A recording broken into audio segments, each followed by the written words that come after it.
I'm wearing this Rudraksha Mala, right?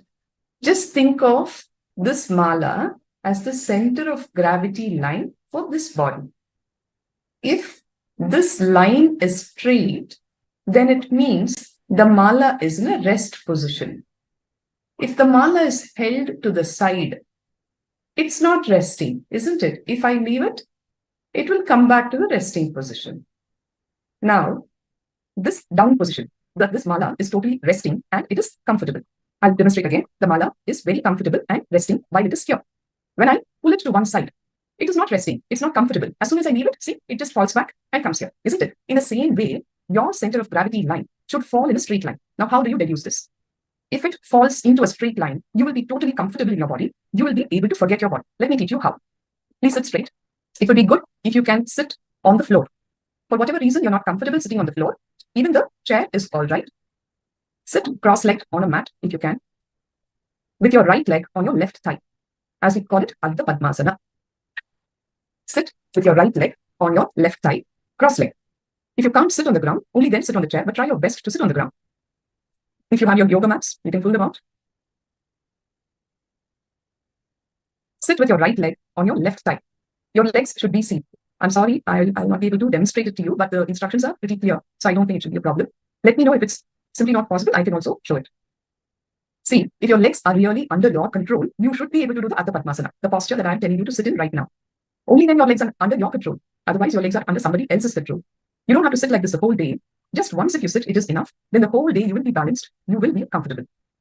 Yes, I see Ma Pallavi is on the floor, comfortably sitting in Padmasana. The rest, I assume, the cameras are on and I don't see you, possibly because it's not aligned. Okay. All right. Now, it is good to sit often in the balanced posture at home or in the office or car or wherever. Your whole body will be balanced. The truth is that until the age of 7, your body has its own built-in mechanism to balance itself. Once you have grown into society, you forget the original balancing technique. Now, I'm just giving the original balancing technique back to your body. Once you learn this, you don't have to sit the whole day like this. You don't even have to sit straight. Whatever way you sit in it, the body will start balancing itself. It is like when you start training to ride a bicycle, you need to sit straight on the seat and hold the handles properly. But once you have mastered the technique, you can even put your legs on the handlebars, but you'll still be able to balance it, is it not? So just the knack of balancing needs to be learned. Okay, let me see if I can demonstrate this to you. Just give me a minute.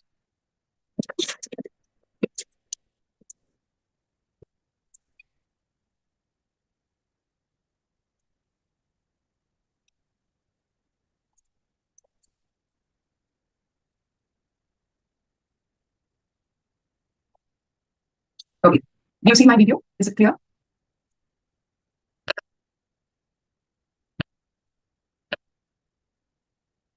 All right.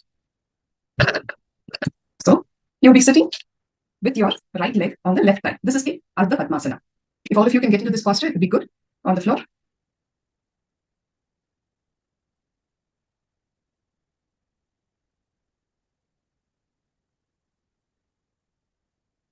Actually, it's only going to take 5 minutes.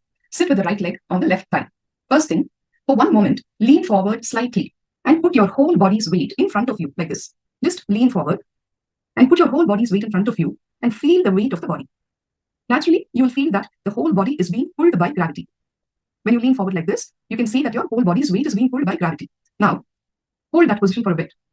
And then slowly, inch by inch, raise yourself and make your body straight. You have to do this very slowly because you know what? It's a very subtle observation, but you will catch it. At one point, you will feel your body weightless. Just slowly move up, move up. I still feel my body weight, so I'll continue to move.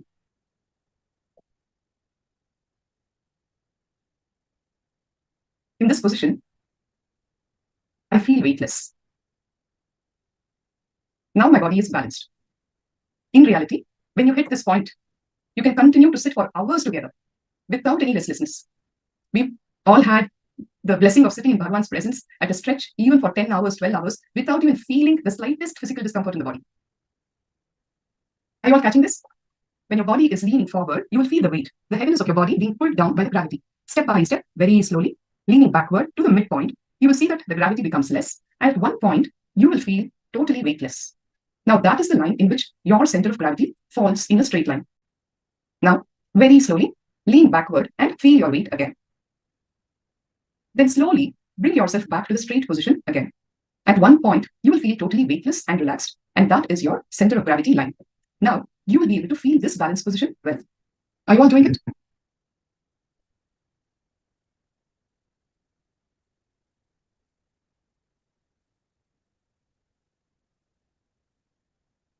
Be very gentle and very slowly, inch by inch. When you go backward from the leaning down position, at one point you will feel completely weightless. That is your center of gravity line. Like how you're leaning forward, you can also lean backwards. Then slowly from the backward position, come to the midpoint. All right. For how many of you? You're finding this interesting? Did you connect with your center of gravity? Please put up your responses on the chat box if you need any clarity or if you want to share your experience with this technique.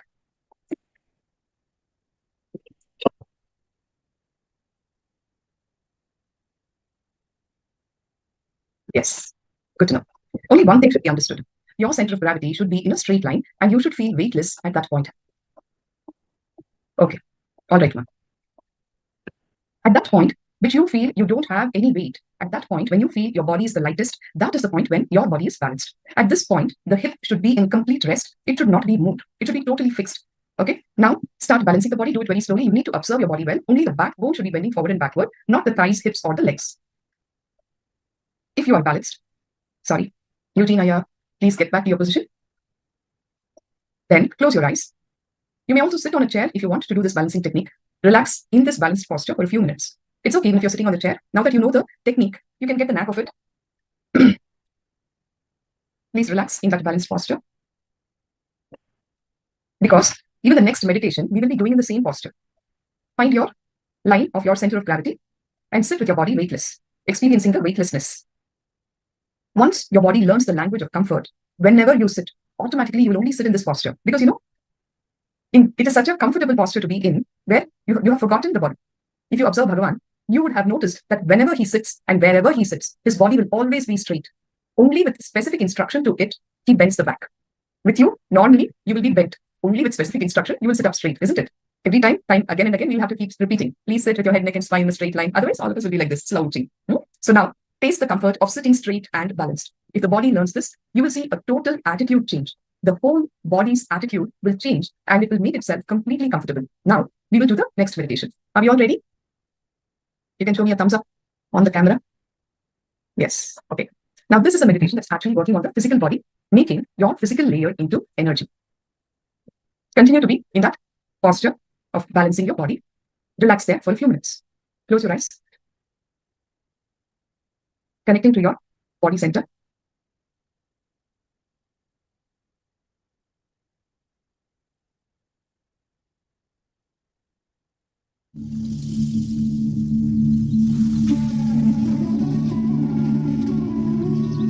Now stand up wherever you are. Stand up. Open your eyes. Stand up. Make sure that you're not going to fall on something. You have enough space around you. There are no objects.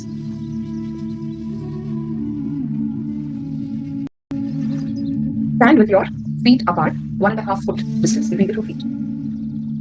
If you have an eye band, please tie the eye band. Else, you can close your eyes. Make sure that your feet are 1.5 foot apart. If you stand with your feet too close, when you close your eyes, you tend to fall. That should not be happening. So make sure there is enough space between your 2 feet. Close your eyes. Start taking deep breaths. Breathe in slowly and deeply. Take long deep breaths. Breathe out as slowly as you can. Breathe in and breathe out slowly and deeply. Concentrate on your feet. Bring all your awareness onto your feet. Forget all the other body parts. Simply tense your feet. Visualize your body as a beanbag and tense your feet as intensely as possible.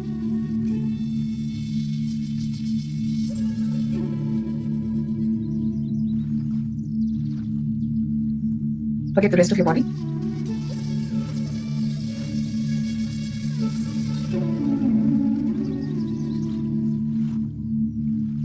Tense your feet. as intensely as possible.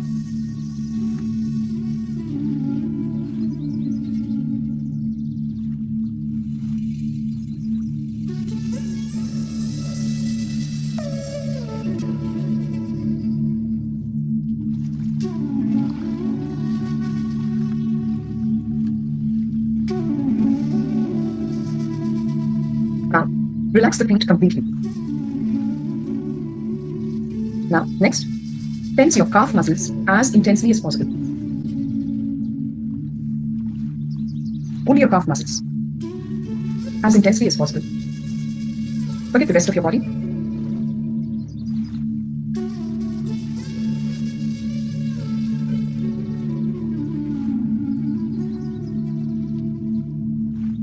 To tense the calf muscles as intensely as possible.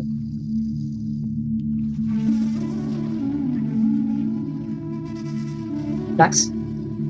Now tense your knees as much as possible to the point of pain. Those of you with medical issues with respect to your knees, just visualize that you're doing it. To your comfort level, do tense it.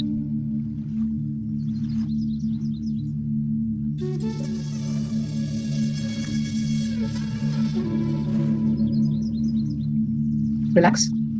Now, tense your thighs intensely. Do not allow even a single nerve to rest. Tense it as intensely as you can.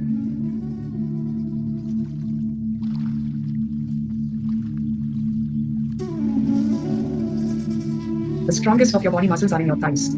So you can actually tense them really tight. Do it.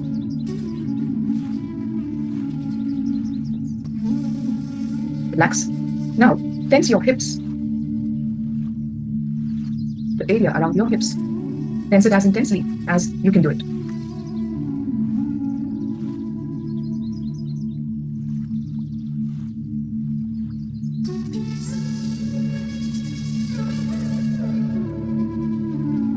Relax. Continue to stand with your feet 1.5 foot apart. Continue to breathe comfortably. Now tense your navel region intensely. Around your tummy, that area. Tense it as intensely as you can.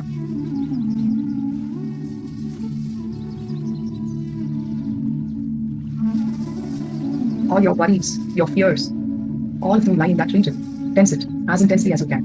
If you were to look at it, all of us inherently have that area tensed. Just pronounce that tension more consciously. Relax. Now tense your arms intensely. Your upper limbs.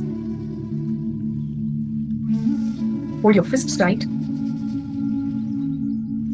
Tense every muscle in your arm.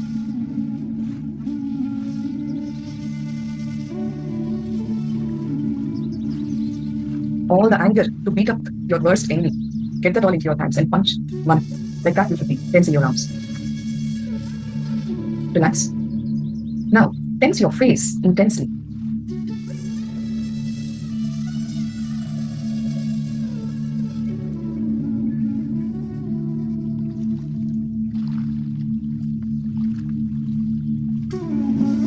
Muscles on your forehead, the muscles around your eye, the muscles with which you chew your food, your masticatory muscles, all of them. Tense them intensely. Relax.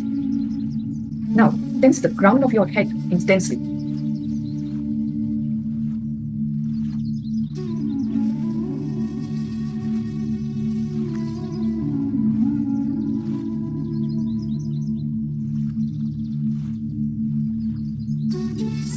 Relax. Finally, tense the whole body from head to toe.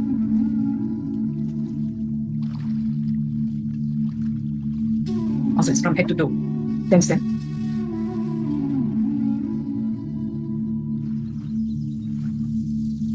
Relax. Sit down wherever you are. Please keep the eye bands on. Continue to keep your eyes closed. Sit down. Pallavi, please sit.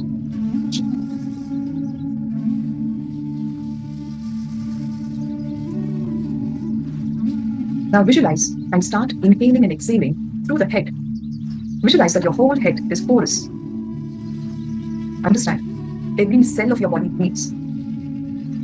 Your breathing is not just restricted to your nostrils. You just need to visualize that your whole head has become porous and you're breathing in and breathing out through the head.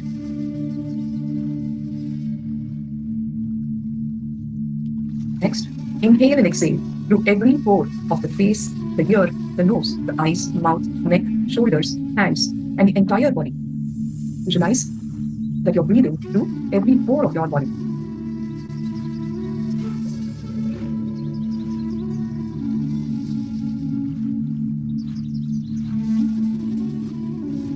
That all heard about yogis who have their heads buried in the mud and they continue to be breathing, alive, and kicking and more healthy than any one of us because they have mastered the science of samana. Actually, as of now, you are solid matter, but we will be making you totally porous to the energy of nature. Mostly, all of us resist the energy of nature. Continue to breathe through all the pores from head to toe of your body. Understand? In the part of your body where you feel cold, where the cold air is touching you, if you do not resist it and just allow the cold air to pass through you, you will never have a problem with nature's energy around you.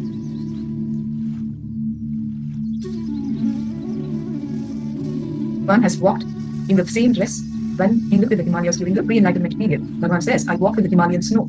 Of course, I never even wore sandals at that time. All the wandering ascetics live this way in the Himalayas. If you have this basic understanding, if you have this basic relationship with nature, you will not fall sick due to the cold and such things to do with nature. At least that much you can manage. So this balancing will help you, and moreover, becoming energy will make you porous to nature.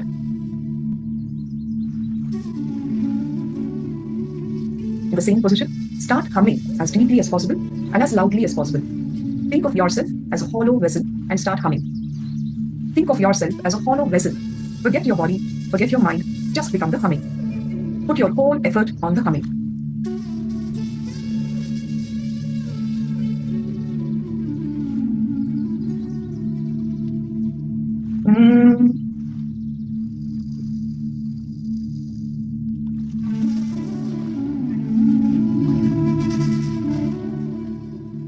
Continue to hum intensely, as loudly as possible, as deeply as possible, as long as possible. Forget everything else, just become the humming. Even if you have a slight cough or a burp or your body starts trembling, nothing wrong. Come back to the humming. Put your whole effort into the humming.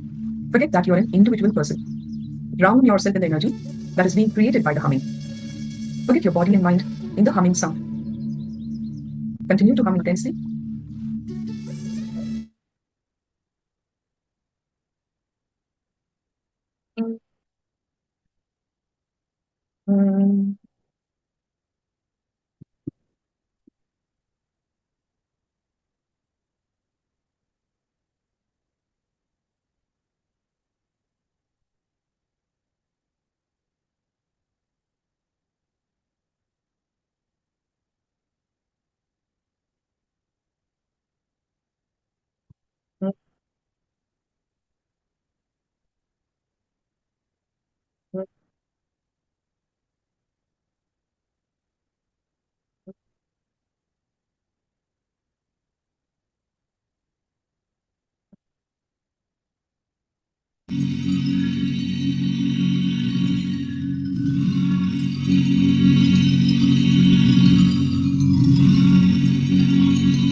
Relax. Please continue to sit with your eyes closed. Sit calmly and just witness all the thoughts that are coming up. Do not suppress any thought. Don't condemn any thought. Just see what is happening inside and outside your body. Whatever happens, let it happen. Just be a witness to everything that's happening throughout your body.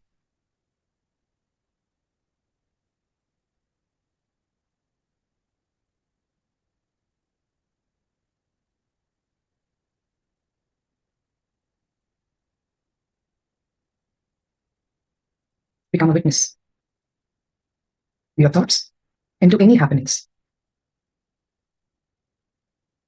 We will now be entering into the third meditation. Continue to sit with your eyes closed.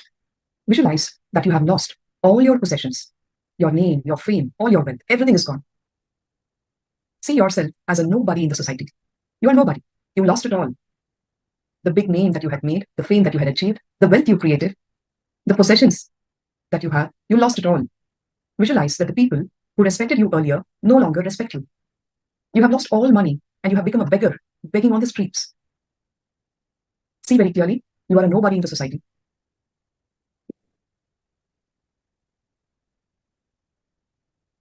Now to visualize as if it has actually happened to you. Continue to sit with your eyes closed. Your name, your fame, your wealth, your respect in the society, everything has been snatched away from you. Feel the emotions inside when that happens to you.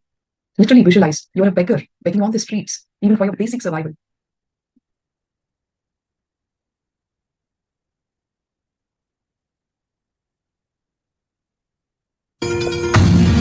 See yourself as 25-headed, 50-handed Paramashivoham.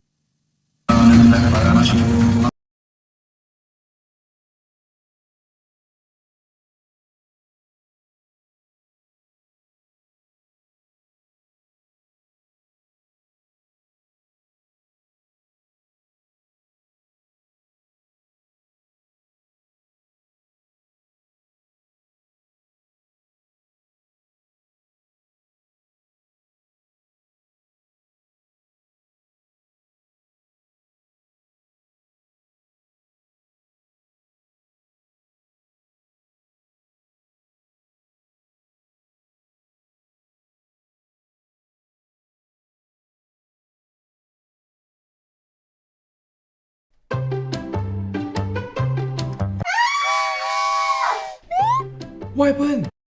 Pick it up. He looked around, but found I'm wearing this Rudraksha mala, right? Just think of this mala as the center of gravity line for this body. If this line is straight, then it means the mala is in a rest position. If the mala is held to the side, it's not resting, isn't it? If I leave it, it will come back to the resting position. Now, this down position, that this mala is totally resting and it is comfortable. I'll demonstrate again. The mala is very comfortable and resting while it is here. When I pull it to one side, it is not resting. It's not comfortable. As soon as I leave it, see, it just falls back and comes here, isn't it? In the same way, your center of gravity line should fall in a straight line. Now, how do you deduce this? If it falls into a straight line, you will be totally comfortable in your body. You will be able to forget your body. Let me teach you how. Please sit straight. It would be good if you can sit on the floor. For whatever reason, you're not comfortable sitting on the floor, even the chair is all right. Sit cross-legged on a mat if you can, with your right leg on your left thigh, as we call it Ardha Padmasana. Sit with your right leg on your left thigh, cross-legged. If you can't sit on the ground, Only then sit on the chair, but try your best to sit on the ground. If you have your yoga mats, you can pull them out.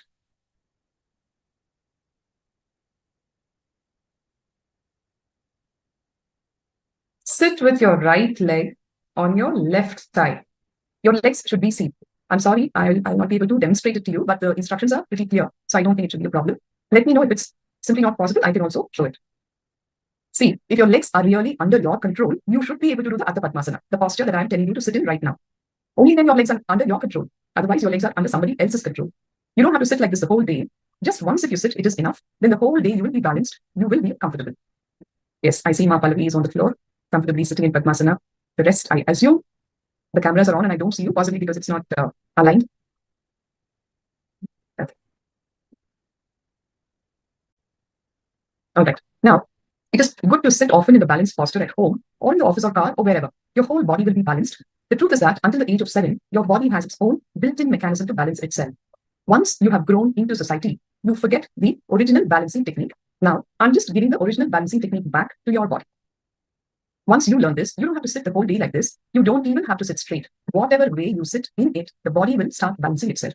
It is like when you start training to ride a bicycle, you need to sit straight on the seat and hold the handles properly. But once you have mastered the technique, you can even put your legs on the handlebars, but you'll still be able to balance it, is it not? So just the knack of balancing needs to be learned. Okay, let me see if I can demonstrate this to you. Just give me a minute.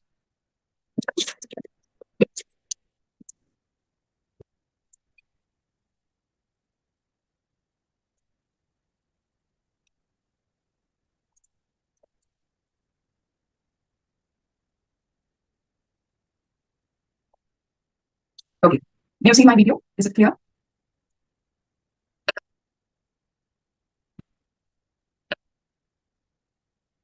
All right. So you'll be sitting with your right leg on the left thigh. This is the Ardha Padmasana. If all of you can get into this posture, it would be good on the floor.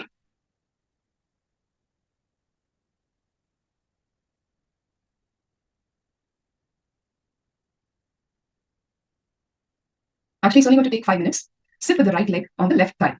First thing, for one moment, lean forward slightly and put your whole body's weight in front of you like this. Just lean forward and put your whole body's weight in front of you and feel the weight of the body. Naturally, you will feel that the whole body is being pulled by gravity. When you lean forward like this, you can see that your whole body's weight is being pulled by gravity. Now, hold that position for a bit. And then slowly, inch by inch, raise yourself and make your body straight. You have to do this very slowly because you know what? It's a very subtle observation, but you will catch it. At one point, you will feel your body weightless. Just slowly move up, move up. I still feel my body weight, so I continue to move.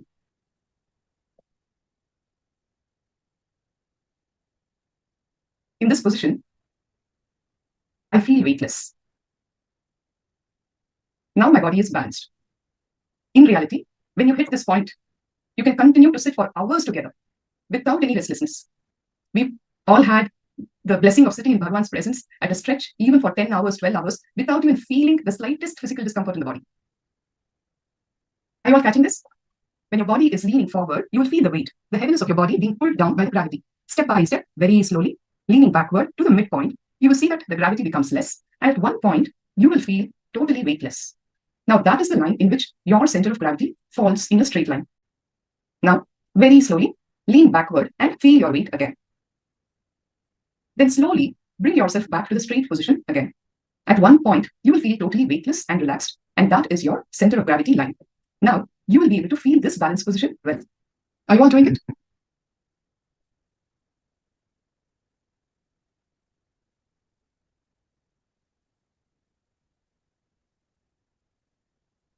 Be very gentle and very slowly, inch by inch. When you go backward from the leaning down position, at one point, you will feel completely weightless. That is your center of gravity line.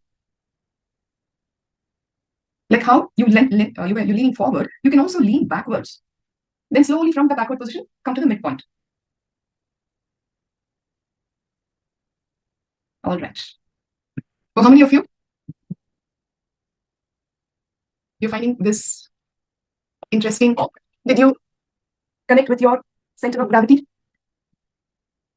Please put up your responses on the chat box if you need any clarity or you want to share your experience with this technique.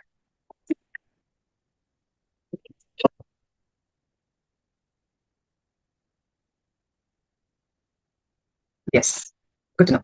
Only one thing should be understood. Your center of gravity should be in a straight line and you should feel weightless at that point. Okay, all right, ma'am.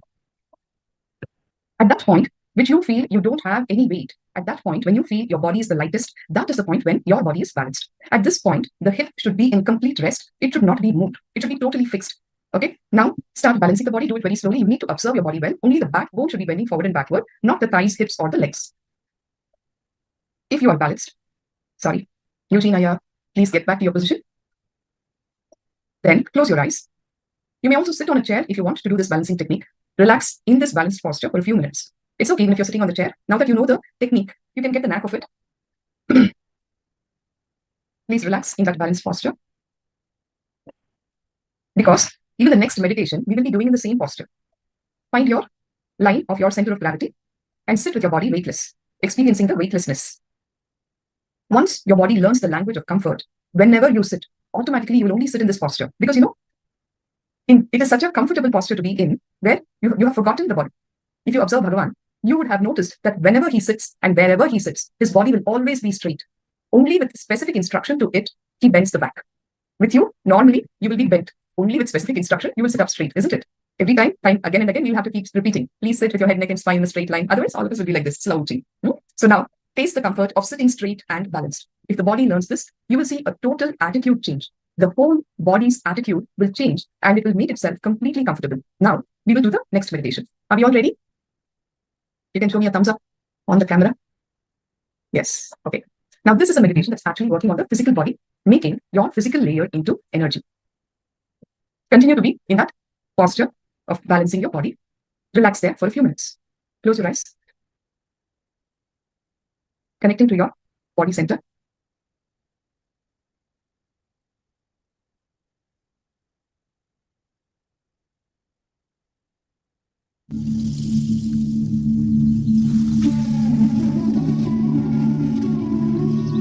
Now stand up wherever you are. Stand up. Open your eyes. Stand up. Make sure that you're not going to fall on something. You have enough space around you. There are no objects.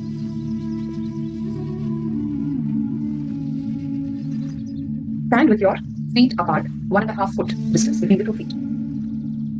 If you have an eye band, please tie the eye band. Else, you can close your eyes. Make sure that your feet are 1.5 foot apart. If you stand with your feet too close, when you close your eyes, you tend to fall. That should not be happening. So make sure there is enough space between your 2 feet. Close your eyes. Start taking deep breaths. Breathe in slowly and deeply. Take long deep breaths. Breathe out as slowly as you can. Breathe in and breathe out slowly and deeply. Concentrate on your feet. Bring all your awareness onto your feet. Forget all the other body parts. Simply tense your feet. Visualize your body as a beanbag and tense your feet as intensely as possible.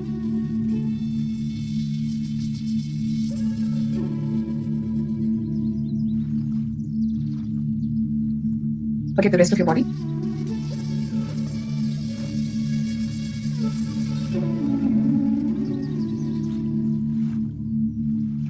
Tense your feet as intensely as possible.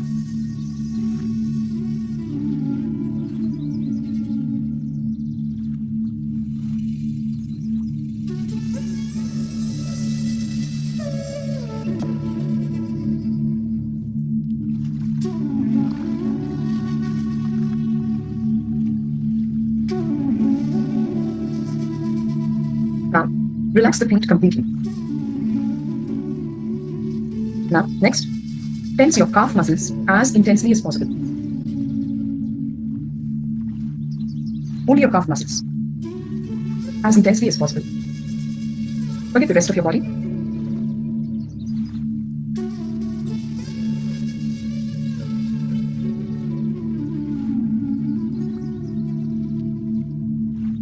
To tense the calf muscles as intensely as possible.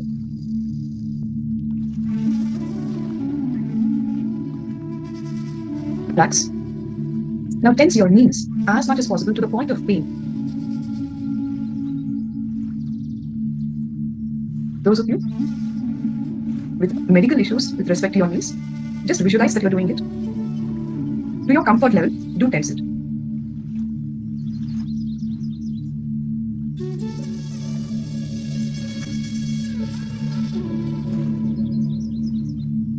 Relax. Now, tense your thighs intensely. Do not allow even a single nerve to rest. Tense it as intensely as you can.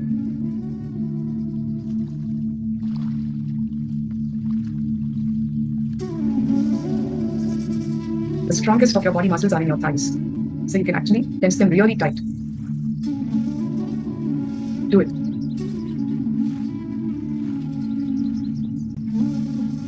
Relax. Now, tense your hips. The area around your hips. Tense it as intensely as you can do it.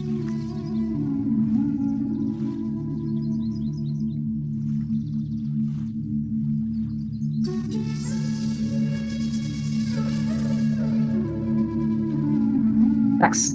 Continue to stand with your feet 1.5 foot apart. Continue to breathe comfortably. Now tense your navel region intensely. Around your tummy, that area. Tense it as intensely as you can.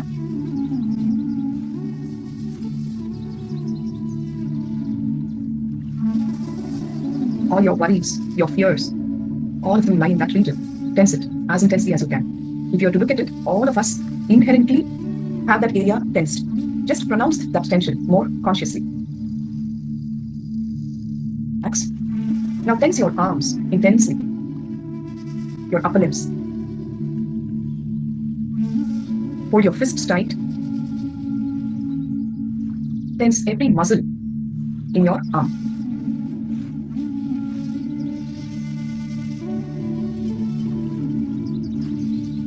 All the anger to beat up your worst enemy. Get that all into your hands and punch one. Like that you should be tensing your arms. Relax. Now, tense your face intensely.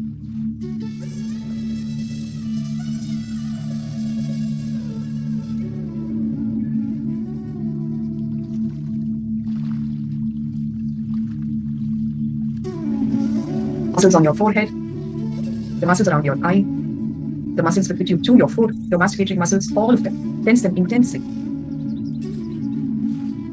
Relax. Now, tense the crown of your head intensely.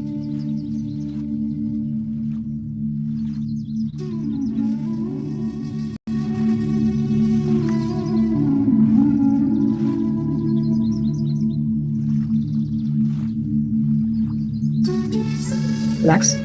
Finally, tense the whole body from head to toe.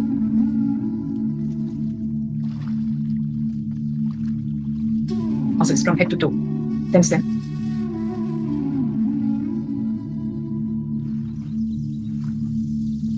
Relax. Sit down wherever you are. Please keep the eye bands on. Continue to keep your eyes closed. Sit down. Mahapallavi, please sit.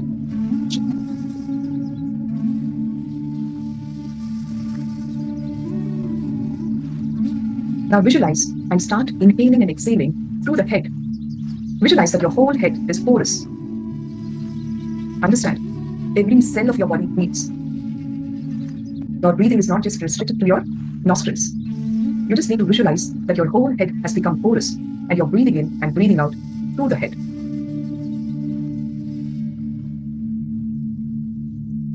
Next, inhale and exhale through every pore of the face, the ear, the nose, the eyes, mouth, neck, shoulders, hands, and the entire body. Visualize that you're breathing through every pore of your body.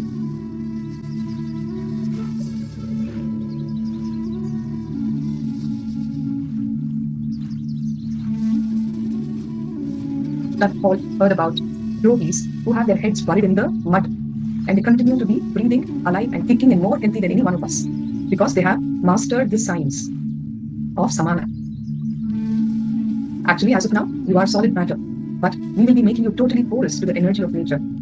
Mostly, all of us resist the energy of nature. Continue to breathe through all the pores from head to toe of your body. Understand? In a part of your body where you feel cold, where the cold air is touching you, if you do not resist it and just allow the cold air to pass through you, you will never have a problem with nature's energy around you.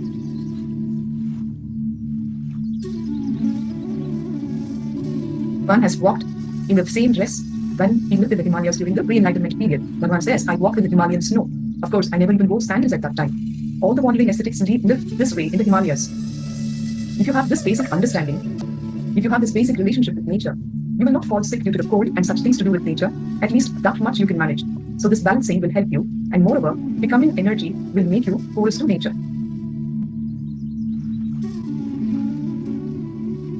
In the same position, start humming as deeply as possible and as loudly as possible. Think of yourself as a hollow vessel and start humming. Think of yourself as a hollow vessel. Forget your body, forget your mind, just become the humming. Put your whole effort on the humming.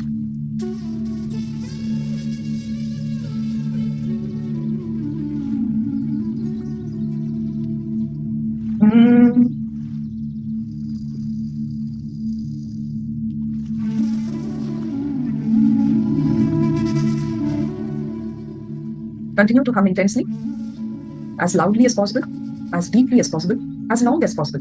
Forget everything else, just become the humming. Even if you have a slight cough or a burp or your body starts trembling, nothing wrong. Come back to the humming. Put your whole effort into the humming. Forget that you're an individual person. Drown yourself in the energy that is being created by the humming. Forget your body and mind in the humming sound. Continue to hum intensely.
Relax. Please continue to sit with your eyes closed. Sit calmly and just witness all the thoughts that are coming up. Do not suppress any thought. Don't condemn any thought. Just see what is happening inside and outside your body.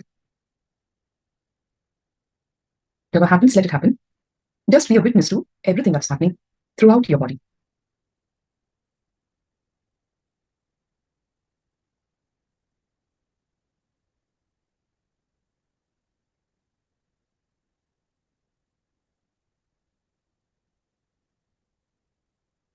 Become a witness to your thoughts and to any happenings. We will now be entering into the third meditation. Continue to sit with your eyes closed.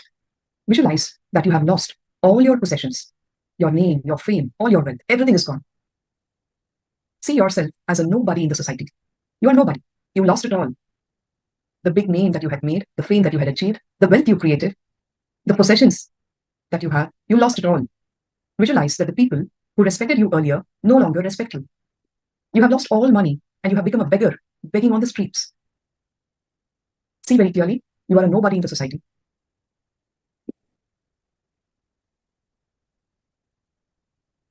You have to visualize as if it has actually happened to you. Continue to sit with your eyes closed. Your name, your fame, your wealth, your respect in the society, everything has been snatched away from you. Feel the emotions inside when that happens to you. Literally visualize you're a beggar begging on the streets, even for your basic survival.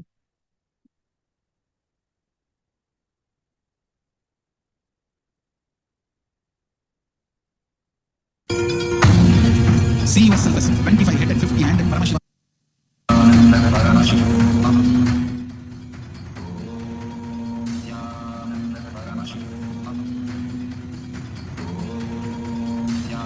Realize that you have lost your near and dear ones physically.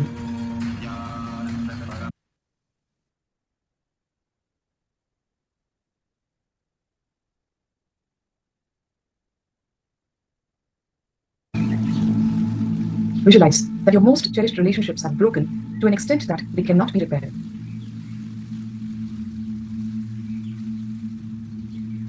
Your mother, your father, your siblings, your spouse, your children, your dearest friends, you lost them all physically. They are no longer in your life. Your most cherished relationships have been broken to an extent that they cannot be repaired.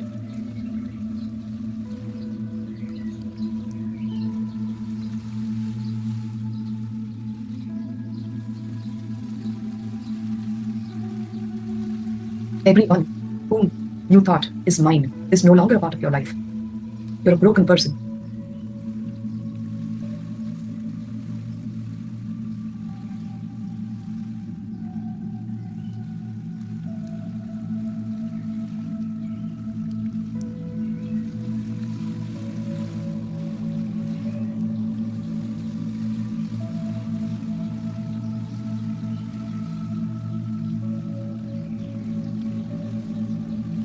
There's nobody for you to share, to care.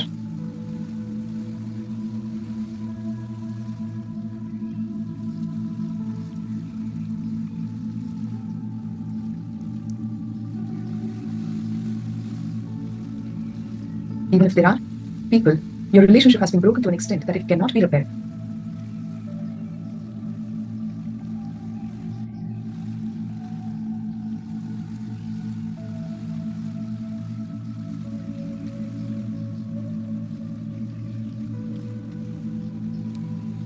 Visualize that you have lost your body parts in an accident or through some disease. Your physical health has deteriorated to a great extent. Your eyes are failing to see. Your ears, you are stone deaf. Swallow your food.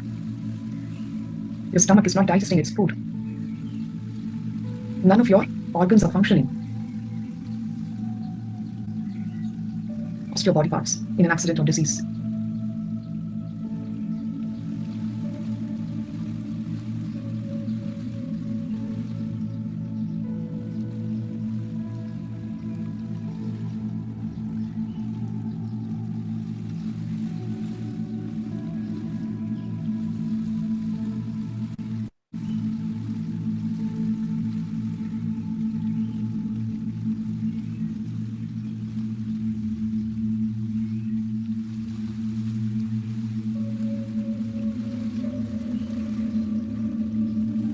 Bring in your fear of the unknown, like the fear of ghosts, spirits, and darkness.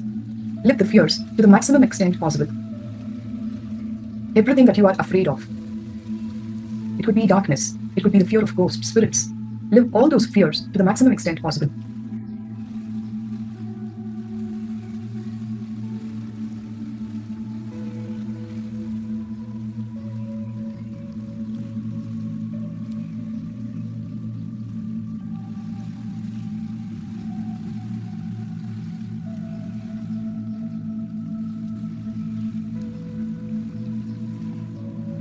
everything that you're afraid of. Live through that fear. The fear of the unknown. Now, get ready for your death. Lie down on your back, keeping your eyes closed. Please lie down, all of you.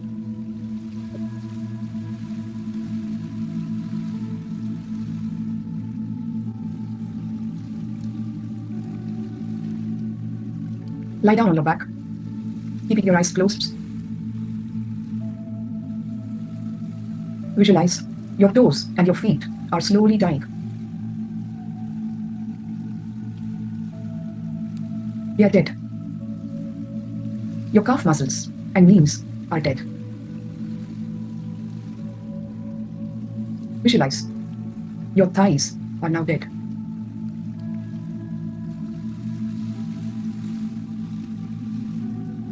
Your hip is no longer alive. Your hip is dead. Visualize your upper body and your arms are dead. Your neck and your face are dead.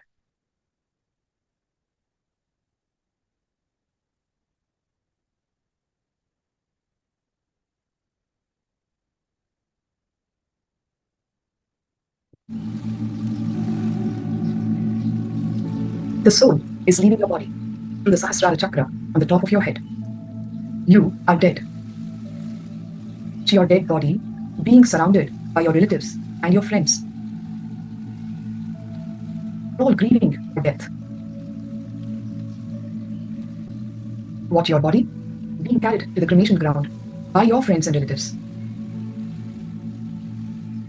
Watch your body being prepared for the cremation.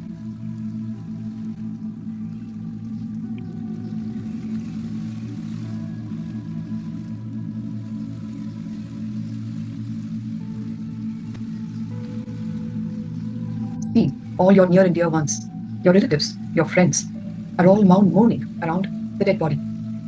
It's being carried to the cremation ground. Your body is now being burnt. See how the flames are catching up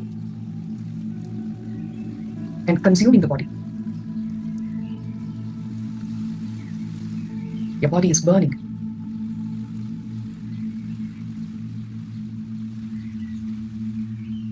Your hair that you're so worried about is the first part to get singed and destroyed.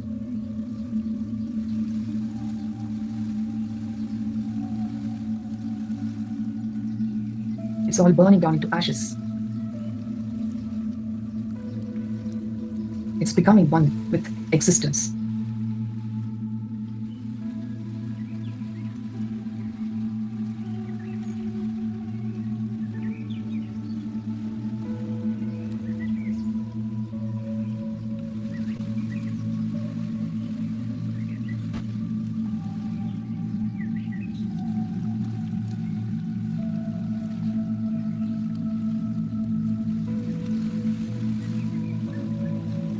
Your body has become one with existence.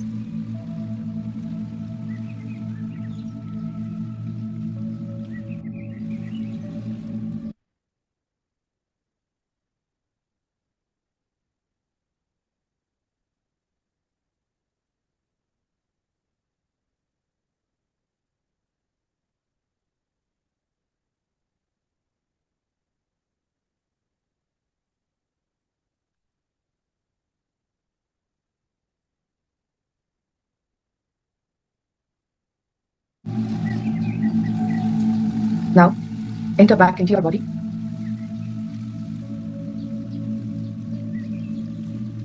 Please sit up.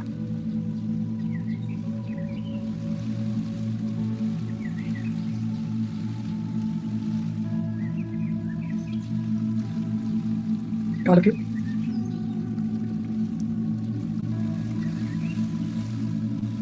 Please get back into your body.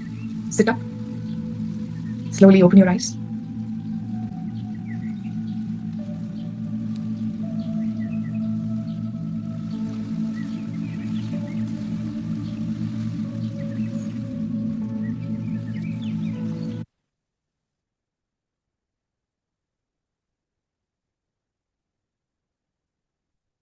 Open your eyes. Settle down, all of you.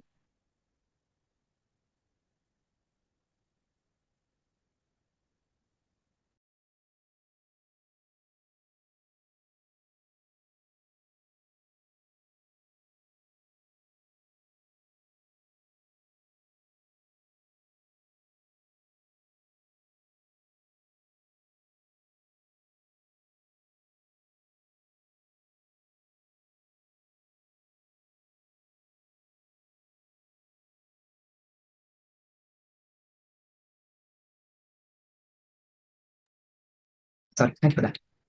Please settle down, all of you.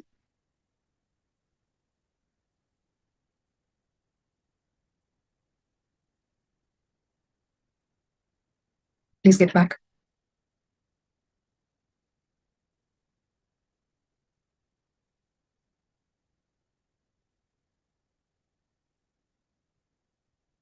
Settle down.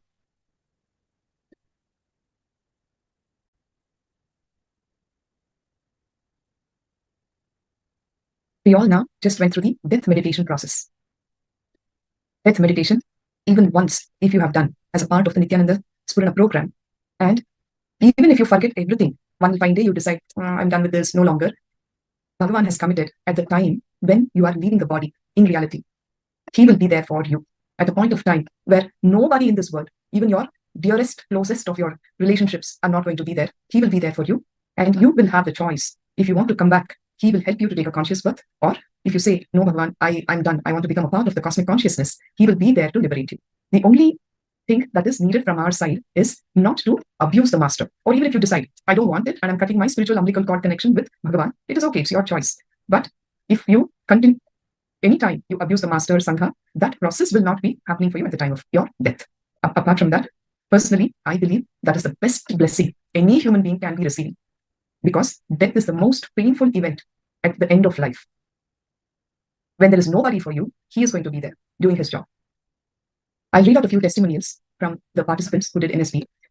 One of them shares, I'm a professional who had to quit my job because of chronic heel pain. It was such a pulling pain that I had for 6 years. It became so bad that I could not walk. I used to walk without my heel touching the ground, literally hopping. And this was just when I was in my 40s. I tried various systems of medicine and alternative healing, but they were just temporary respites, if at all any. As destiny would have it, I attended the Nithyananda Spurana program with Swamiji. On the very first day when Swamiji asked us to introduce ourselves to him, I told him my problem and he told me, don't worry, ma, I will take care. At the end of NSP during Ananda Darshan, when I went up to Bhagavan and again told him about my problem, thinking that he might have forgotten, he smiled and said, I will take care. Little did I realize then that these were not mere words, but a promise. He really took care. When I stepped out of the hall after darshan, I had no pain. In fact, from the very first day, my pain had subdued, but because of fear, I was afraid to walk with my feet touching the ground. I was still hopping. Over time, I relaxed and I let my foot touch the ground, and the pain has never come back since then. It has been more than 3 years, and I have got a job now. It's the experience of many people after Nithyananda Spurana, where they have walked out of these kind of physical ailments for good. I personally would want to share my testimony with this truth of Bhagavan being there when the soul is leaving the body. My father left in February 2022, on the 22nd of February, and he was quite critical in the hospital. It was a time when Bhagavan was not really accessible to us, right? But I continued to be there in the hospital by my father's side with the Atma Linga that we are all blessed with, and I was continuing to heal Swamiji, to heal my father, praying to Swamiji all the time for the 3 hours that I was there by his side. There was no way that I could contact him with any of the devices or through any person at that point in time. You will not believe it. When my dad passed away, just at that moment, I messaged Bhagavan that this has happened. Please take care of him. Instantly, this was a time when he was not easily accessible through any medium that is available. Instantly, the message came saying, I am there, I'm taking care. He is with me. Just don't touch the body for the next half an hour because I am packing his luggage, meaning clearing all his karmic baggage. Understand, there cannot be a bigger testimony for me personally for the fact that Bhagavan is there for all initiated devotees and disciples at the time of their passing away, when they are leaving the body, as long as you maintain your feeling connection with him and don't abuse the master. What better gift could I have given my father than this? I feel so blessed to have been his daughter, and I'm continuing to feel grateful for every moment of my life that I have spent around Bhagavan, with him, with his teachings, with the Sangha, and I'm grateful to all of you also for giving me that opportunity to share and relive all these wonderful experiences and blessings that he has showered me and my family. And I know so many people who have immensely benefited by his presence in their lives. all of you also are there to receive his showerings, his grace, and his blessings. And I congratulate each one of you who have signed up for the program and are at the receiving end of his grace and compassion. There are billions of people on this planet Earth, right? You are the chosen ones. It's not just a coincidence that it happened. You are chosen to be here. So while you're here, completely enjoy, be intense with all your sessions, whatever that is the least that we can be doing, right? Whether it is doing the yoga or doing the internalization exercises, doing the meditation. In reality, it is just to feed our ego. You know what? I sat in session for 16 hours a day in a 21-day program because we feel good talking such things to ourselves. It is just that one yes that you have told him, and he will shower you with his energy, all of that. Okay. And really, the death meditation process, you will see, will liberate you from so many unwanted suffocations, sufferings, fears, guilt, so many things that you're dealing with, your pains, your physical pains, your mental sufferings, all of that. So I'm really so happy for each one of you, and I congratulate you for giving yourself the best gift that you could have possibly done in this lifetime. On this note, I will have to now conclude the Purna Mantra. If there's anything that any of you want to share, please go ahead and put it up on the chat box while we await the next Acharya to log in. Any sharings? Welcome. Not necessary, Ma Palal. It is the presence that does it all. And don't think, Ma Devarupa is conducting the session here or Daimai Swami. No, it is him, his energy.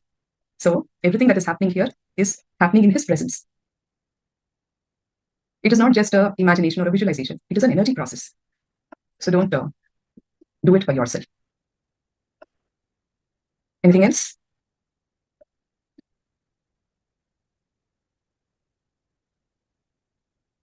Very interestingly, it's only when we go through our death consciously that we would actually start living life. It sounds like a paradox, but that's the reality.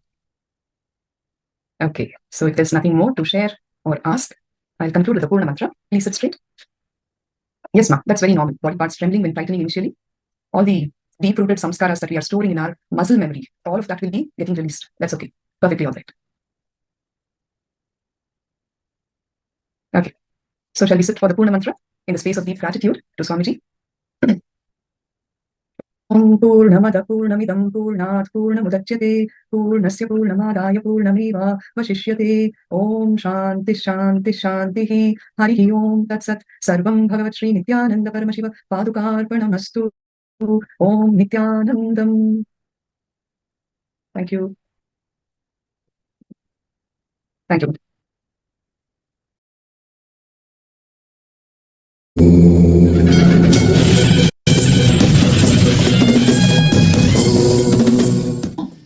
You always start that you should not have done this, you should not have done that, you should not have done that. There is no such a scale. It is just taught by the society and the people who are not who do not know what is right or wrong. It is seated. You understand? In the young age, whatever happens in your life, I say whatever, capital letter W, capital letter H, capital letter A, capital letter T. Whatever has happened in your life, in the young age, it is society's idea that this should not have happened, that should not have happened, this is wrong, that is wrong. Don't bother, nothing is wrong. Whatever has happened, it has happened, over. Now if you carry the guilt with you, you will carry the disease of that, hangover of the incidents. The hangover is the original problem, not what has happened. You understand? What has happened is not a problem. That your idea, your hangover, that was wrong, it is wrong, that only is the real problem.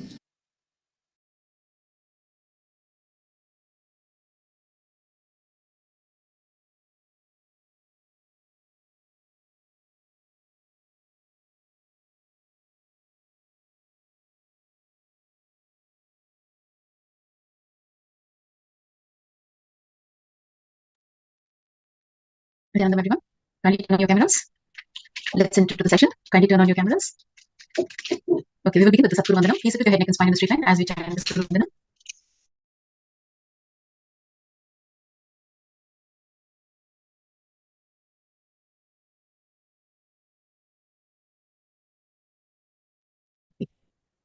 Yes. Please sit with your head, neck, and spine in the straight line. Your hands in Anjali Mudra. Let us begin the Satguru Vandanam. Om Nithyanandam Paramasukhadam Kevalam Jnanamurtim Dvandvatitam Gagana Sadrusham Tattvamasyaadhilaksham Ekam Nityam Vimalam Achalam Sarvadhi Sakshi Bhutam Bhavatitam Triguna-rahitam Satgurum Tam Namami. I welcome you all with my love and respects. Yes. So yesterday we learned about the various layers, one of them being the pranic layer, which is the second layer in the body. It is known as the pranic body. The second layer is our breath layer, and this is where all our desires are filled. It is filled with all our desires. So what is prana? Prana is life energy that sustains us every moment of our life. This is what we learned yesterday. We will now continue to learn more about this pranic layer, which is the breath layer. So we're going to continue to be learning more about the pranic layer.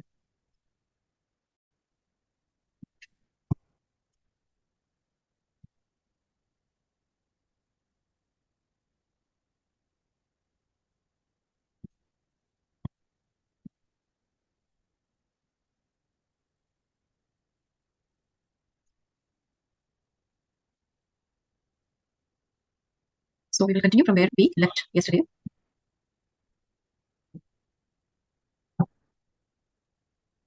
Okay.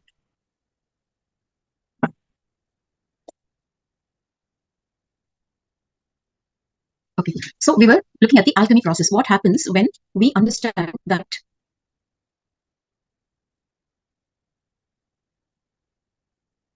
yes, how we can transcend this energy, the desire energy, into compassion. Now, the desire energy at one point may be a manifestation of greed. In another moment, the same energy may transform into anger. In another case, it may transform into depression. So you need to also understand energy cannot be destroyed. It can only be transformed. This is what science also says. So what happens when we transcend desire? Now, it cannot be manifested as greed or fear or anger, which is also good news. Now, all these emotions are caused due to external factors. The whole energy, that is now the desire energy, transcends or manifests itself as pure causeless compassion. You cannot create compassion. It happens because of transformation of energy. Then the whole energy starts overflowing causelessly. That is the beauty and definition for compassion. It is the causeless overflowing of energy. It is causeless because there is no cause like greed or fear or anger or anything. It just is. Also, another important thing to understand is that desire can exist only in unconsciousness. We also learned what is a want, what is a need, and what is a desire. So today, we will further understand how this can be transformed, how when you become aware of the present moment, how you can transcend this energy. Only when you are unaware can desire exist. So today, you will be looking inside yourself when you have a desire or when you are angry or depressed. You will look inside yourself when you have a desire or when you are angry or depressed. So look clearly at what is rising in you, what is happening inside you. Yes, please provide your listening. It's a very important point that we are addressing here. Because most of us live in the unawareness zone. Most of the time, we don't know what is happening within us because we're so used to thinking continuously. The thoughts are there, the inner chatter is happening. We fail to understand what is happening in our inner space. So today, you will be learning how to look within you and understand what are the emotions that are happening inside you. So the moment you look at the desire objectively with awareness, you will see that the desire simply loses power. It just gets dissolved. A fundamental law of existence is that you and your desires together create the reality around you. Existence responds to what you desire. Let me repeat. Existence responds to what you desire. So it becomes even more important to become more aware, to be in the space of awareness all the time, because unknowingly you may be desiring something that may not be helpful to you at all. Now, for example, if you are afraid, that very desire of having fear will invoke the desire to frighten you in the other person. I hope you are all following. Let me again repeat. If you are afraid, that very desire of having fear will invoke the desire to frighten you in the other person. See, all these truths you must be listening for the first time, so it may take a little time for you to really grasp and imbibe what is being shared here. So if you have if you need any clarity, you can type here in the chat and we will be glad to guide you and help you. If you are not afraid, the desire in the other simply disappears. So existence simply responds to what you ask for constantly. It is giving you what you request. We only need to have the intelligence to know what to ask for. Bliss attracts fortune. Your thoughts and energy directly affect your body, your cell structure, your decisions, your capacity to fulfill your decisions, the outer world incidents, and even accidents. Currently, you are always centered either in greed or fear. So, since you are always centered in greed or fear, every action that you do is either out of desire or fear. It becomes very easy for others to exploit you because of this. You become very vulnerable. You create a mental setup that creates and attracts similar incidents to you. You also corrupt your energy flow with this. If you can change your mental setup from this type to one of bliss or ananda, then your energy flow will start brimming and your thoughts will be much clearer and more in the present. When you do this, you have every power to control the outer world incidents because you and existence have a very deep connection at the energy level. This is the thread that you need to catch in order to understand that bliss attracts fortune. When you are blissful, when your mental setup is not one of worry, fear, and greed, but one that is in the present and always joyful, you will automatically attract all the good things to yourself. So here we're looking at a diagram which depicts the time shaft. So the graph shows how every moment, each moment we are slipping from future to past. That is our thoughts, the thoughts that are happening within us. We are either in the future or in the past. We're thinking about our future or about our past, and we very rarely are in the present moment. So this also depicts the thought per second. The TPS is the thought per second, how it keeps increasing and how it keeps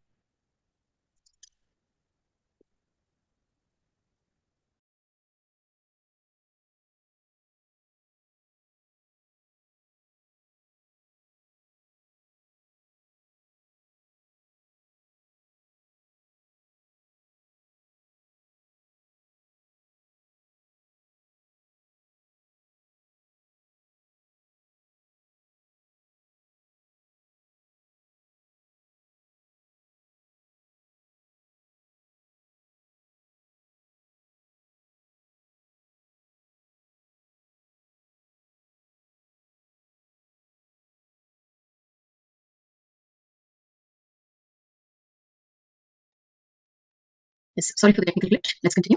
So we will also look at how desires are never in the present. Truth is only in the present, and it is always in the present. It is not that desire is right or wrong. It is also not the object of desire that is of concern. Desire itself will be dropped when we develop the maturity to realize that desire is never in the present. Only the truth is in the present.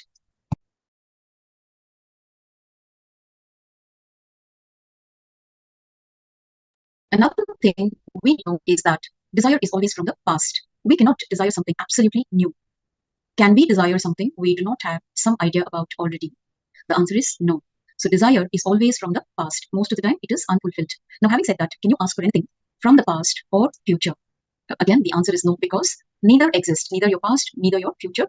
The desire in the past exists, neither the desire in the future exists. The only thing that exists is the present. And in the present, you cannot desire, you can just be in it and enjoy it. So understand that desire can be dropped if we are just in the present moment and enjoying what is evolving every minute. The Bhagavata Purana, an Indian epic, has a beautiful story. Once, a crow was flying with a piece of meat in its beak. There were many crows pursuing it, trying to grab a share of the meat. The crow tried flying higher and higher to escape from them. It became tired, and suddenly it dropped the meat. Immediately, the 20 crows simply followed the falling piece of meat. Seeing this, the crow realized how nice it is to carry nothing. The whole sky belongs to me now. So the crow was carrying the piece of meat, and because of that, it was creating trouble for the crow. The moment he dropped it, all the birds pursuing it simply disappeared. Similarly, in our life also, once the meat of desire is dropped, the whole sky of enlightenment belongs to us. Desiring means you have moved away from reality. You have moved away from that which is. Desire means you have fallen into the trap of a dream. It also means that you are not here and now in the present moment. You exist somewhere in the future, and that future does not exist. Desire means you are not satisfied with what you have. So if you can be in the present moment and enjoy, you will drop from the vicious cycle of desires. This is the nature of surrender. Surrendering is non-desiring, which allows your nature to express itself. So whatever you are learning today, only when you start practicing it, you will see the transformation happening in your lives. So while we are understanding, while we are grasping these truths, let us also become aware that we need to start practicing it from this moment. You will not wait for the session to finish and then practice it. Now, when you are in the present moment, completely focus on what is being presented to you rather than waiting for practicing. These are very simple techniques that can be put to use immediately. You can start practicing it instantly. So bring your awareness to the present moment and become more aware of yourself, your thoughts especially. So when you light the candle of understanding, desire disappears. It is not a question of what you desire. The very act of desiring itself is misery. When you are desireless, the I or the ego disappears. So the misery also disappears. And then you move from desire to more clarity. All our desires must disappear. Only in a desireless moment will what you are asking for happen. When we hear this, the next thing that occurs is you're wanting to be desireless. But this is one more desire. You cannot desire desirelessness. You will simply understand the futility of desire. Through the understanding itself, the greed for desirelessness drops. Watch every act that you do. Watch every thought, every desire that possesses you. As you watch, your chattering mind chatters less, because the energy that was earlier chattering and fueling the desire is now being transformed into watchfulness. When this happens, clarity arises and the desire dissolves. Actually, the attachment to the desire drops. If you have already started practicing being in the present moment, now when you watch your desire, you will be able to see two things. Desire, by its very nature, cannot bring you fulfillment. When you realize this, the desire disappears. Second, you will see that only when you transcend desire do you reach fulfillment. When you realize the very nature of desire, you accept that desiring is the nature of the mind. Please be very clear, acceptance is not the same as resignation. Resignation is defeat.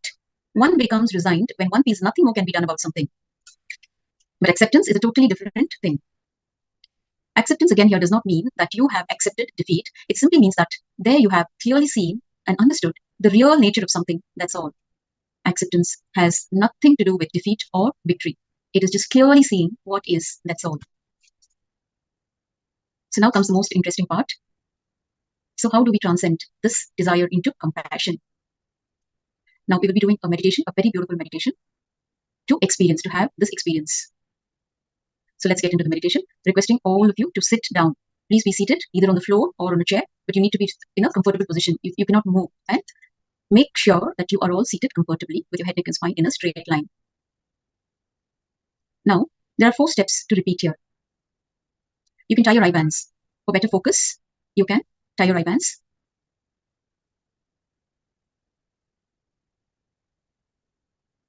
Okay, let's begin the meditation. Inhale as deeply as possible. Hold the breath.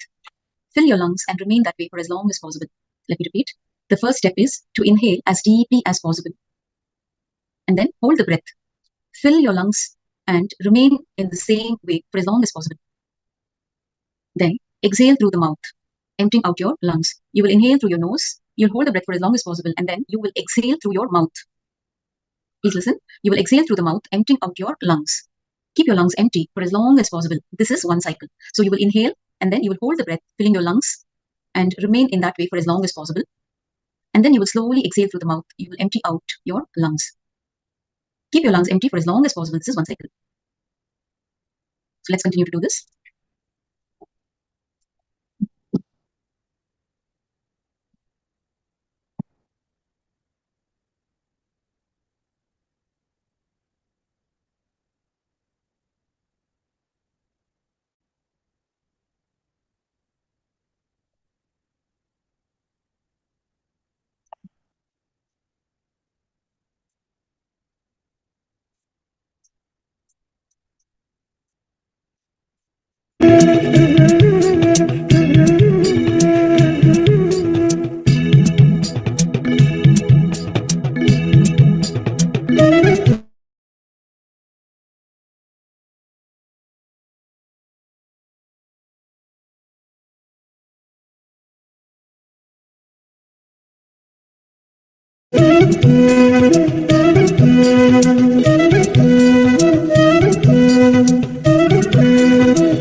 You can relax. Please stop the breathing and relax. Continue to keep your eyes closed. You can continue to Breathe normally. Come to your normal breathing now. Continue to keep your eyes closed, and you can breathe in the normal way. Now, slowly, very slowly, visualize all your dreams, all your desires.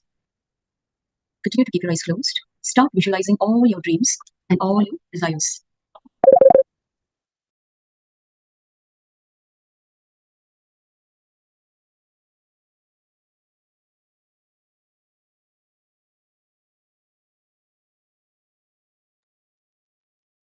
Sorry for the technical glitch. Let's continue. Now, very slowly visualize all your dreams, all your desires, one by one. Feel that all your desires are getting fulfilled. All your desires have come true. Imagine as deeply as possible, as if it has all actually happened. So now you will visualize all your desires are getting fulfilled and all your desires have come true. So you can imagine as deeply as possible, as if it has actually happened. For example, if you wanted a new house, visualize that you are already inside your dream house.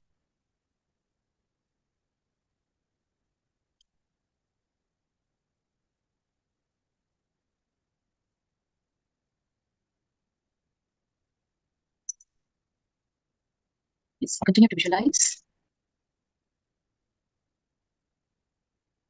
Visualize consciously how your life will be after fulfillment of all your desires.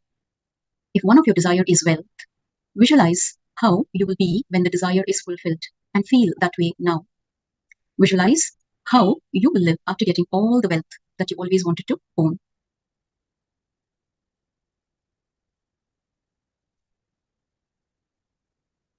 Continue to visualize realistically to the maximum possible extent in a very detailed fashion. Don't think that any particular detail is silly to include. Include everything that you can think of.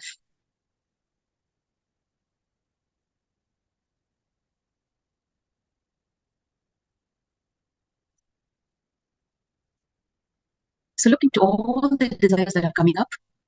Never condemn any desire or condemn the fulfillment that comes because of the visualization. Just ensure that you are all completely fulfilled. Live the ecstasy. Live the joy of having your desires fulfilled. It is completely all right to go through it.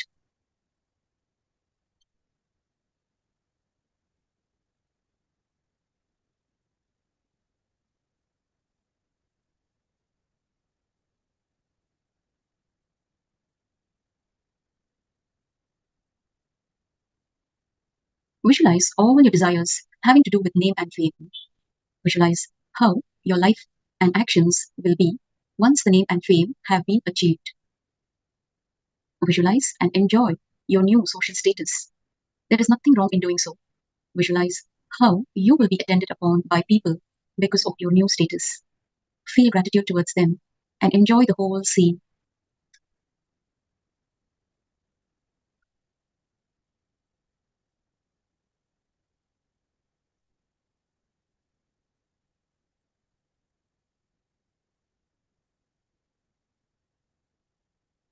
If you always wanted to be the boss of your company, visualize how your life and actions will be once you have achieved the status. So visualize and enjoy your new social status. There is nothing wrong in doing so. Visualize how you will be attended upon because of your new status by people and start feeling gratitude towards them as you visualize. Enjoy the whole scene. Visualize all your sexual fantasies coming true. There is nothing wrong in doing so now. Go deep into them and visualize them coming true. Once your sexual desires get fulfilled, how complete you will feel. Feel that way now. There is nothing wrong in this.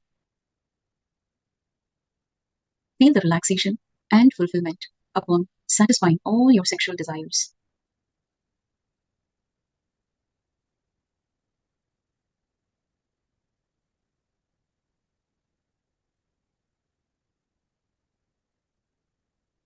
Once your spiritual desires are blessed, how fulfilled you will feel. Feel that way now. Visualize all your spiritual aspirations coming true.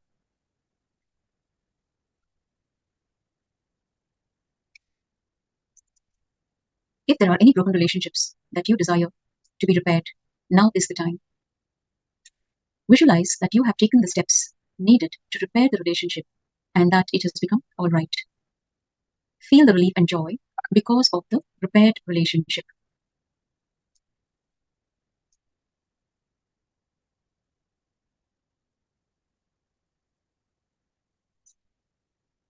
Feel the joy of being able to talk to the person like the good old days again. Feel the joy of having the relationship healed. Visualize and feel that all your desires have come true.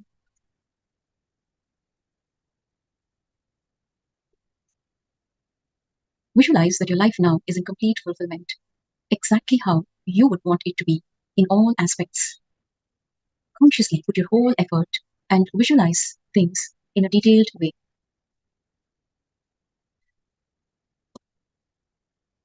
Don't avoid this. Do not avoid this. Do not again push the desires to the unconscious.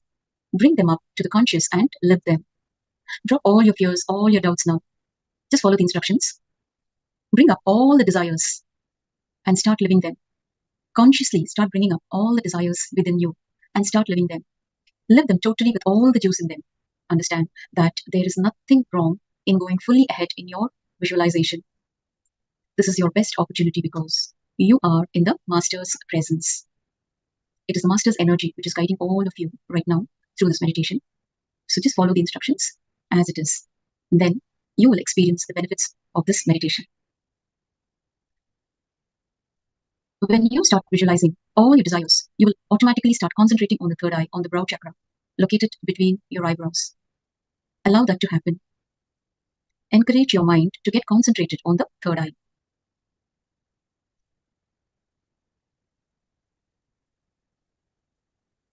With all your power and consciousness, give life to all your desires. Live everything. Allow yourself to have the life as you wish to. Let all your sexual fantasies come true. Let all your desires for wealth become reality. Let all your spiritual desires become reality. Continue to keep your eyes closed. And now you can slowly stand up with your eyes closed. Please stand. Slowly, very slowly, please come to the standing position and continue to keep your eyes closed. In the standing position now, give at least 1 feet gap between your feet and place them wide apart. Have a 1 feet gap between your feet and place them wide apart. Now, stop all the movement of thoughts. Whatever thoughts may come up, just witness them. Just witness your thoughts without getting involved with your thoughts. Just witness your thoughts. Now, step away from your own body by 1 foot mentally and witness your thoughts. So mentally, you will imagine stepping away from your body by 1 foot and start witnessing your thoughts, your breath, your mind, and your body. Look at your whole body from a distance.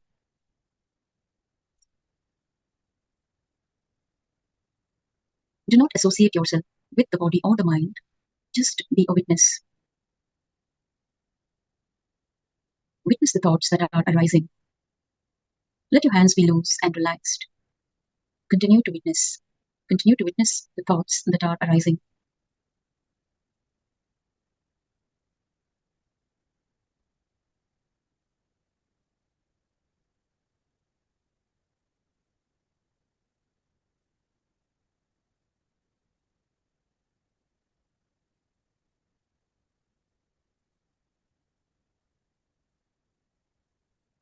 You can all relax now. Please relax. Come back to your positions. You may be seated comfortably. Please open your eyes and relax. Now start looking in. Become aware what is happening within you.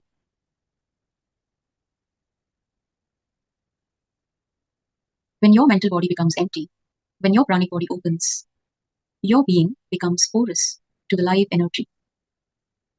When the desires become energy, you become porous to the energy. Many of your unconscious desires disappear. Many of your wants exist just because others also have the same wants. When you bring all those wants to consciousness, they will just melt and disappear. And the energy which was invested in those wants or desires will now aid in fulfilling your conscious desires. Those energies will become a support to fulfill your conscious desires.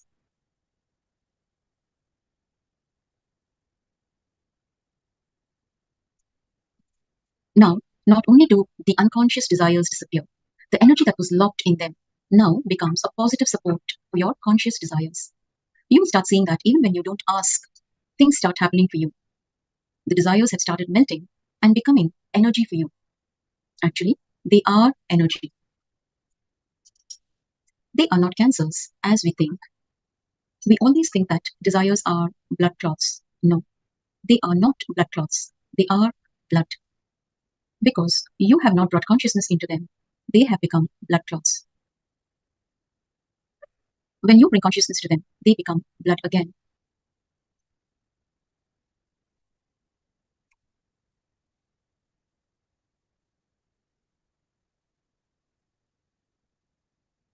Yes.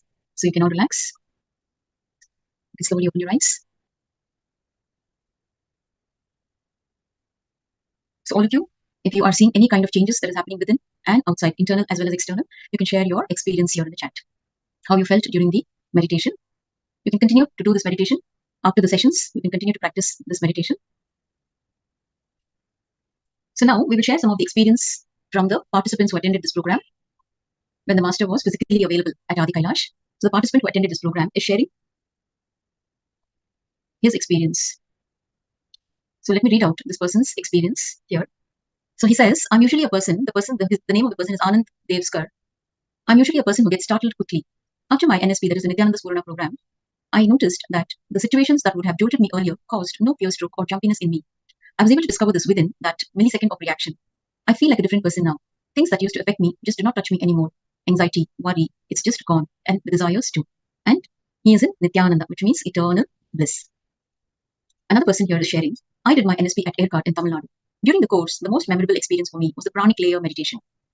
After writing down reams of desires for hours, when I went into the meditation, all I could recall were a handful of desires and each one unconnected with anything material. I almost literally saw in my mind's eye a tree with a few golden leaves that Swami had predicted. Swami here means our beloved Swamiji. So Swami said that these few remaining desires were our prarabdha.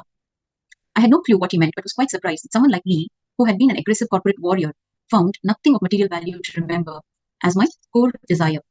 But the course was magic. All that registered was the master's guarantee. I promise you that none of you will take birth again if you do not wish. You will be reborn if you wish, in whatever form you wish to be.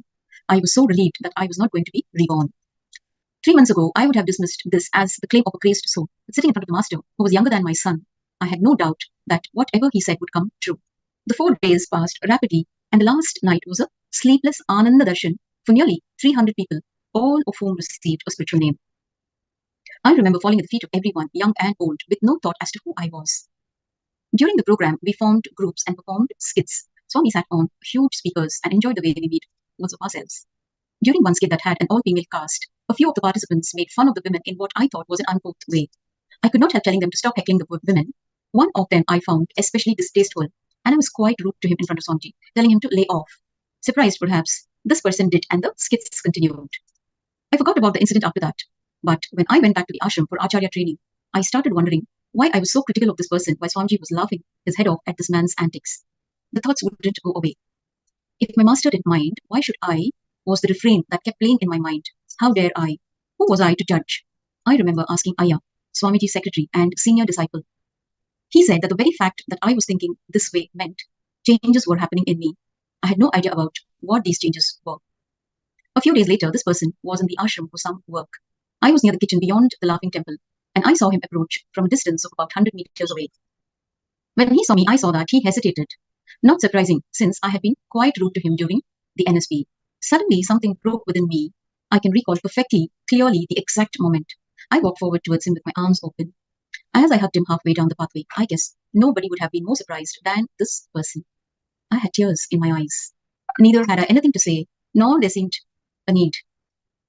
Today, I know him very well. He has a heart of gold. We have nothing in common except the master. Knowing what a wonderful person he is now, I realize what a judgmental person I was till my NSP days, and what a poor judge of people I was. My judgments were based totally on social conditioning, though I feel no guilt thanks to my master. I shiver involuntarily when I think of how silly I was. From that moment, it was as if all my negativities dropped. Anger, irritation, dislike, and other emotions that made me operate previously in high gear seemed to drop in quick succession. Each time I felt a negative emotion about an event or a person, it was as if a hammer would knock my head saying, "Wake up, you idiot," perished the thought. True enough, they perished. Attachments too dropped rapidly. Like the desires that dropped from the tree, there seemed no hold for attachments. For the first time in my life, I was free of conditioning, however much of a cliche it may sound. Looking back, NSP was when my transformation really began from a subhuman to a human.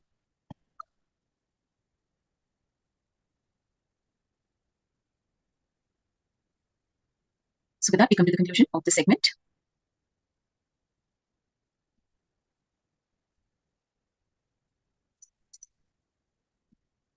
So you can all share your experiences. If you have any doubts, if you have any clarifications, you need to know more about the meditation, how to do the meditation, you can type in the chat and we will be happy to help you.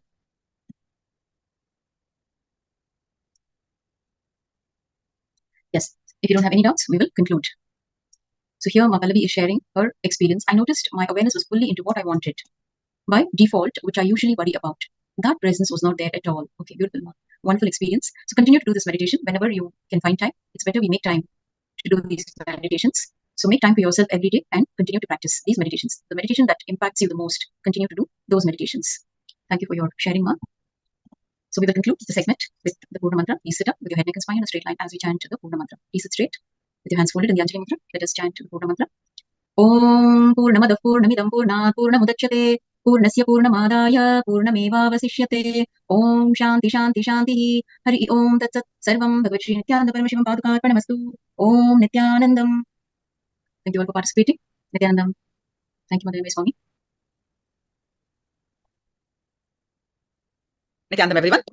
Thank you, Ma Uma. Yes, Nithyanandam, everyone. Let's start with the Sadguru Vandanam. Nithyanandam Paramashivoham Kevalam Jnanamurtim Dvandvaditam Gagana Sadusham Tattvamasyaati Laksham Ekam Nityam Vimalamachalam Sarvadi Sakshi Bhutam Bhavatitam Triguna-rahitam Sadguruntam Namami. Nithyanandam, everyone. Now we are going to do the power manifestation. So please go ahead and post your powerful cognitions from Living Enlightenment book. All of you, please go ahead and post the powerful cognitions from Living Enlightenment book. I hope all of you have the book already. If you do not have, please do let me know. If you have the physical copy by any chance, so open the book, random page, and read wherever your eyes fall in and read that cognition. And that is exactly what Swamiji is speaking to you. That is what you need to internalize at this moment. If you do not have the physical copy, from the soft copy, you can be posting the link if you require. You must have already saved it. So please open the book and receive the powerful cognition from wherever your cursor falls. Just browse through wherever your cursor falls. Stop there and read the cognition. And you can also post it in the chat and internalize that cognition, which will make you powerful. And that is what exactly Swamiji is speaking to you. So receive the powerful cognition. Now we are going to manifest the power of consciousness over matter. And you also bring your object, coconuts. For those of you who are yet to get the breakthrough in this, you can try with one coconut. If you already got the breakthrough, you can use 2 coconuts on both hands. You can move on to the next level of manifesting the power of consciousness over matter. Reading out your powerful cognitions. And reposted. Surrendering to the laws of existence is the greatest relaxation from worry. Eugene, the power of intention in a mental plane can cause something to happen in the physical plane. The power of intention. Have you internalized this, Eugene? What you set intention, you manifest that. The very, very powerful cognition.